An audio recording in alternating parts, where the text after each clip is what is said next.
Hello and welcome to the 9th webinar by Search for Common Ground on Countering Violent Extremism.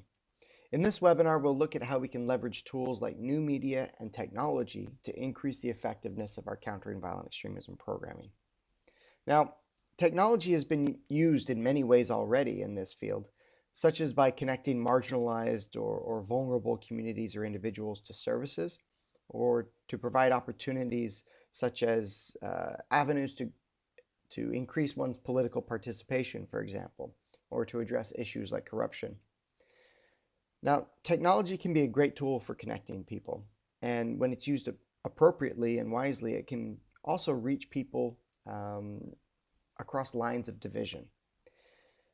Technology has also been used to build the skills of vulnerable people, as well as to raise awareness about issues of violent extremism. And as we learned in the last module, we also use technology to create and share positive narratives that build resilience to the narratives of violent extremists.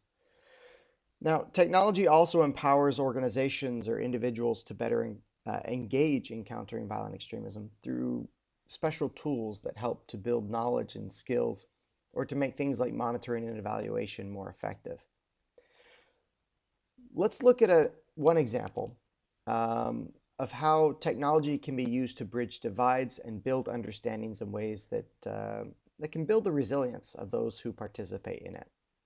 So in this example, on the Erasmus Plus virtual exchange program, you will see how this tool can be used to build trust and mutual understanding across the Mediterranean between those in Europe and those along the African and Middle Eastern Mediterranean coasts.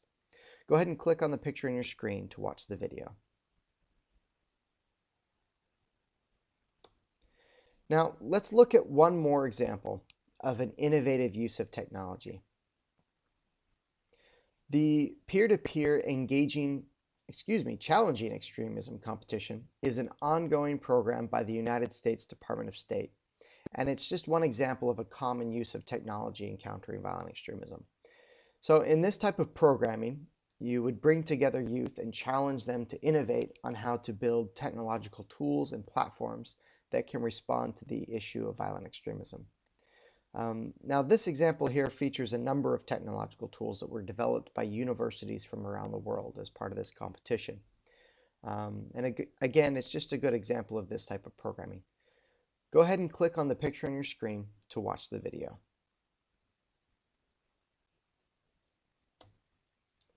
So, as we seek to use technology and technological tools to support our goals to counter violent extremism, we should be sure to take into account the following special considerations.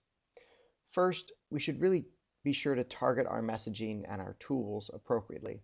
This is important because sometimes the particular audience that we want to reach, such as vulnerable youth, for example, may not even have access to the particular tools or even technological devices. So therefore, they may not even have access to the tools we want to offer. For example, in some countries, data plans can be very expensive, or in other areas, youth may prefer local social media platforms rather than the largest social media platforms that are used internationally. Second, if we're to use photographs or videos, we'll be better able to grab the interests of those on social media than just through messages that include text alone. When we send those messages or ideas out, it's easier to hold that interest by limiting our own messages to a single short one. Now, we can always use multiple posts to share more complex messages or ideas.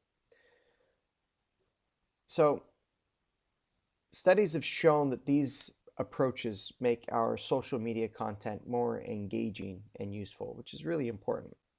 Now, another common tool to build a cohesive campaign across multiple social media platforms is the use of hashtags. Next, it's important to try and transform the passive receiving of information or ideas that we would send out through online platforms to be transformed into positive activities or actions.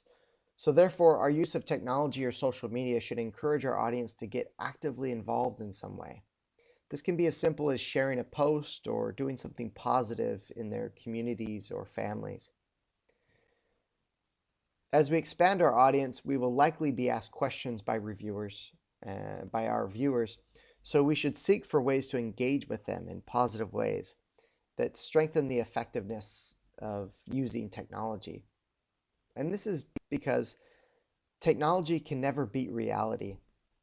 And that's why we would encourage you to use technology to call people to action in their communities. It's why we would encourage building real relationships with those we interact with online. Other international good practices or lessons learned on using technology in countering violent extremism would be that communication is really only one part of the solution. That's why our messaging campaigns and our use of technology should really fit into the broader strategy, such as various projects and policies that are being implemented on the ground. Related to this is the importance of engaging in a multifaceted approach to the use of technology in countering violent extremism. For example, we can use technology to work to find and remove violent extremist content, to counter misinformation and conspiracy theories, to share our own messages and resources, as well as to improve the resilience of youth through activities and education. And in addition to a multifaceted approach, we should again seek to incorporate a whole of society approach, which would include government institutions, civil society, local communities, and so forth. Finally, we should ensure consistency and coordination in all of these efforts when we can, so that we can really have a cohesive strategy that would be more effective. As we wrap up this module, we would like to highlight the following key takeaways. First, new media and technology are much more likely to facilitate radicalization and violent extremism than to necessarily drive it. That means that technology is mostly just a tool and not an end of itself. Unfortunately, there's plenty of widespread myths that claim that people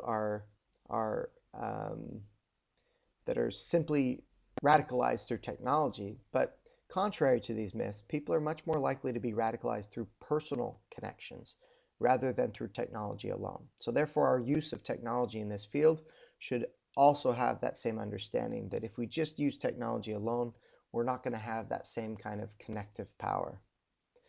Now, using technology and new media in countering violent extremism can really expand the reach of our programming and inspire change for the better. However, again, they really cannot replace reality, meaning that we need to be working on real-life relationships and problem solving to truly be effective. And finally, we should be aware that while there may be a lot of interest in creating new platforms or technological tools, this should be approached cautiously because development processes for these kinds of tools can be expensive and they require a lot of thoughtful development. So if we're not careful, our target or don't even understand our target audience well enough, then when we release these platforms or tools, they may not be effective or even used, and we may not have the resources set aside or available to maintain them. However, this is not to say that these things cannot be beneficial, and indeed many countering violent extremism programs have seen great impact actually through new and innovative technological tools. So that's all for this webinar, but in the next video, we will wrap up this webinar series by reviewing the concepts of monitoring and evaluation of countering violent extremism programming. Thank you.